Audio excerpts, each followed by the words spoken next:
Ladies and gentlemen, that's Shaka Khan and Day to the Law to the Soul. De La Soul. And they just want to tell y'all it's all good.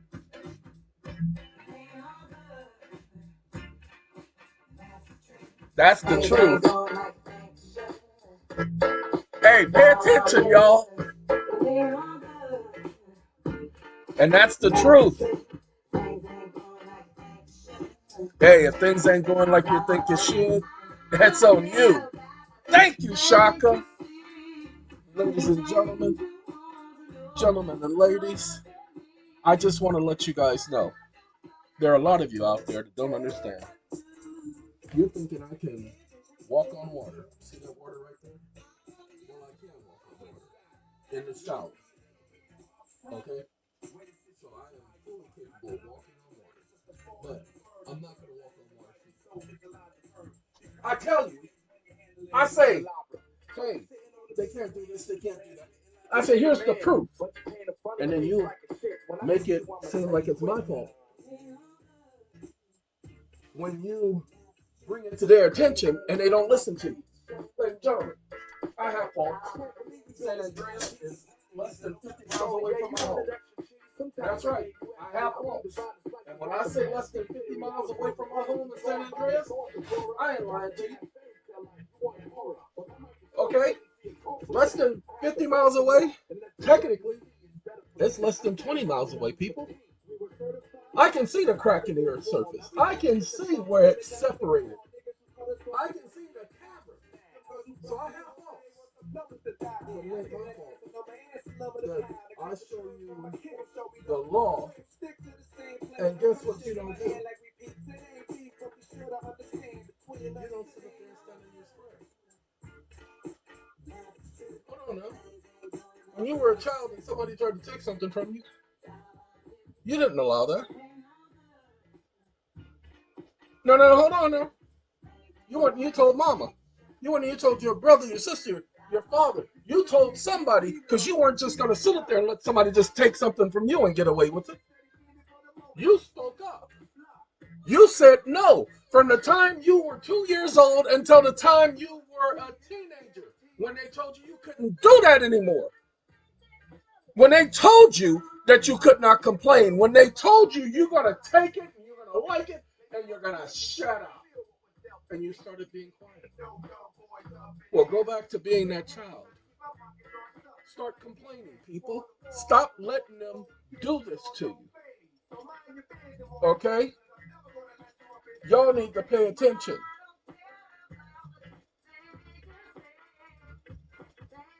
Now, I didn't show you the Federal Reserve Act. I didn't show you what you need to say. I've created documents for you guys to go into court. But you want me to come in there and stand and argue for you. That ain't gonna happen, people. That ain't my job. I didn't volunteer for that, and that's the truth. Thank you, Shaka. Because you know what I'm saying? It ain't all good. Now, we're gonna let Shaka take this on out because I got something I want to show y'all. Tell him, Shaka. Thank you, Shaka. Ladies and gentlemen, that was Shaka Khan. We were about to play Adele, but Adele, we ain't gonna play you right now. You're gonna have to hold on because I gotta talk to these people because I got something I need to show them. I'm gonna give y'all an argument. I want y'all to pay attention to what I'm about to do. It's an argument for y'all to go into these courts, those of you who are facing foreclosure, repossession, or your student loan. Y'all need to start letting them know. Stop just writing these pieces of paper saying, my signature gave it some juice. Your signature ain't got no juice to it. Stop believing that bull crap. Go back and read the stupid act and understand the law. I just talked to another 80-year-old man who's been doing this law thing before many of you were even born, who has proven what he's capable of. We had a 2.5 hour conversation earlier today, me, he, and Chris Unseen. And we were talking about these laws.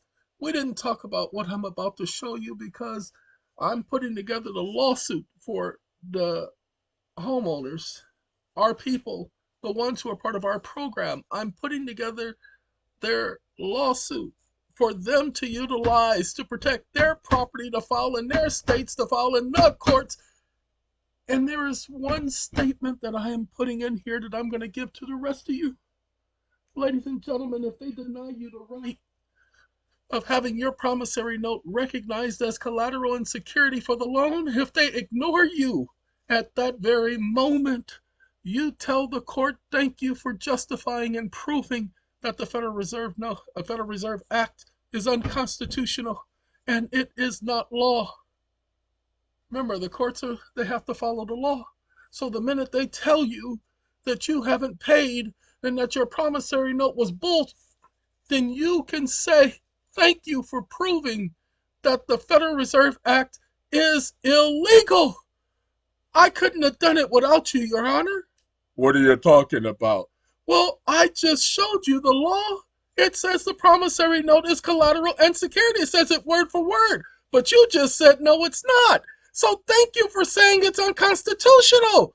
I just need your final ruling so that I can say that the contract was invalid from the start. They don't get nothing. Thank you, Your Honor. Go back and listen to what I just said, people. And I'm going to play it for you because that's the argument here. 1 second. You guys will get a copy of the whole conversation. I'll put the link in. I didn't put it in the other day for the last one because I got so much going on. But I told him to get him just to answer the question without giving me that soliloquy stuff. I just told him I needed him to put together a letter. Okay, if I told him I needed him to put together a complaint, he would have done something altogether different. Yeah, I don't like this right here. This ain't good enough. It's too simple. I need complication. So we're gonna go right here. See this right here? Modify my response. We're gonna make it longer. Okay, because that's what we can do with Bard. Can't do it with ChatGPT. ChatGPT is a piece of excuse me. Whew, Lord have mercy. Now watch what I do. I want y'all to pay attention because many of y'all are telling me y'all don't know how to use ChatGPT because it don't, and Bard, because they don't give y'all the answers it gives me. Well, watch this.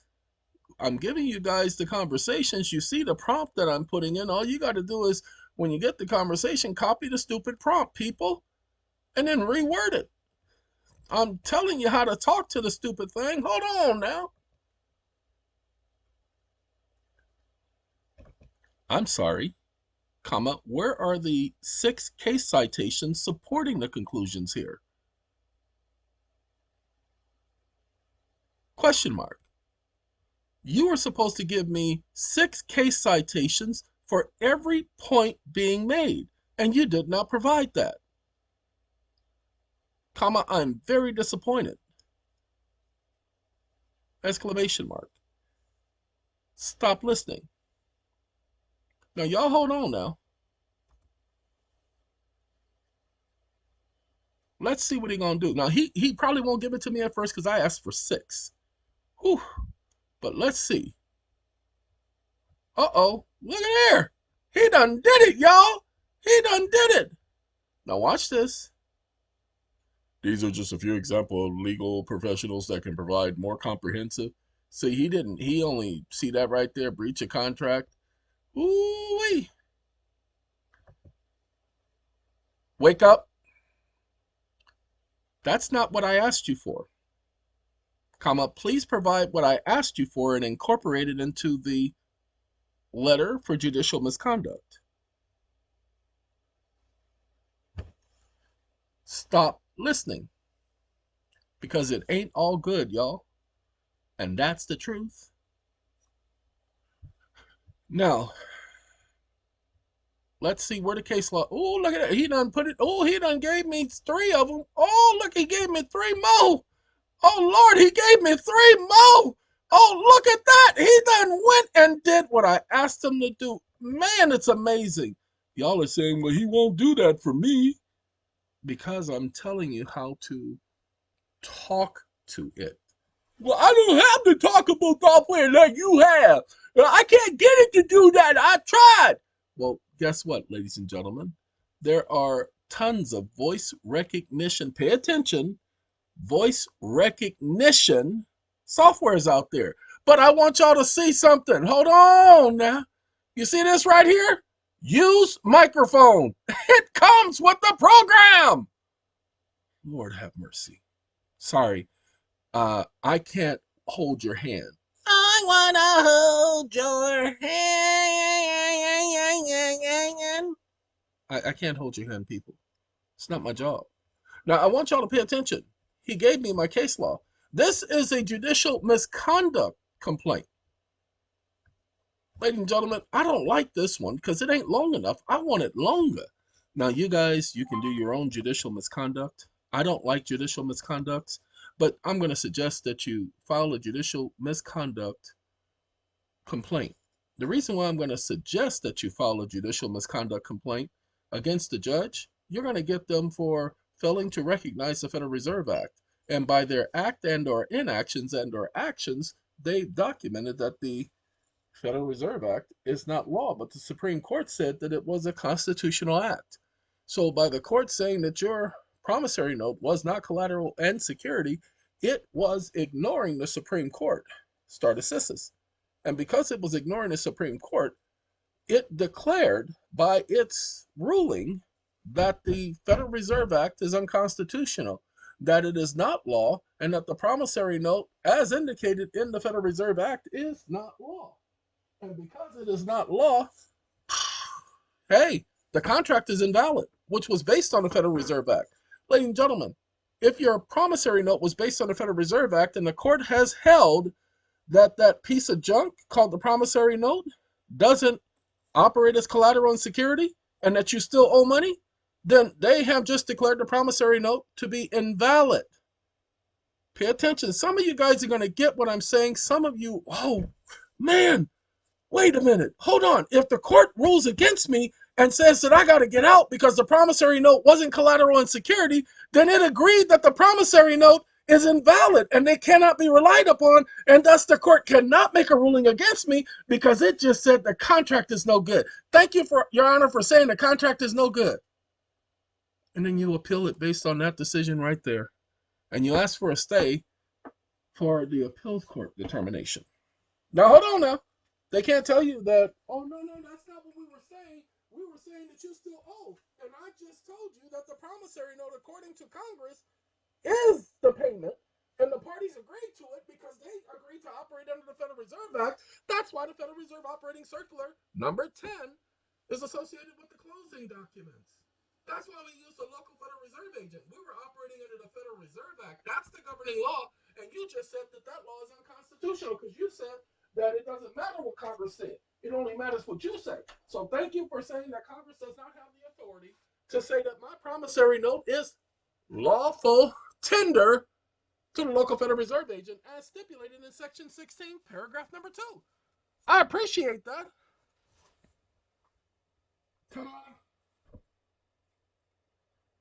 When they rule against you, they're saying that the Constitution doesn't make any sense, and they're saying the Federal Reserve Act is not the law. So thank you for saying that the promissory note, which is based on those two things, your promissory note is based on the Constitution and the Federal Reserve Act.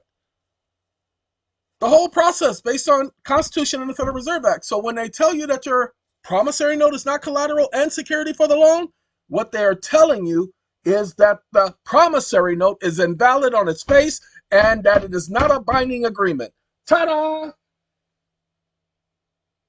Now I gotta go. I gotta let that sink into y'all. We're gonna talk about judges. This is the empowerment series. We're gonna talk about judges again in the next video. This is now video number 7. Speak to you all in a second. Arrivederci. Adios. Hey, y'all know what? we got to bring y'all back to. There you go. You see what I said? There you go. That is De La Soul. Okay, gotta go.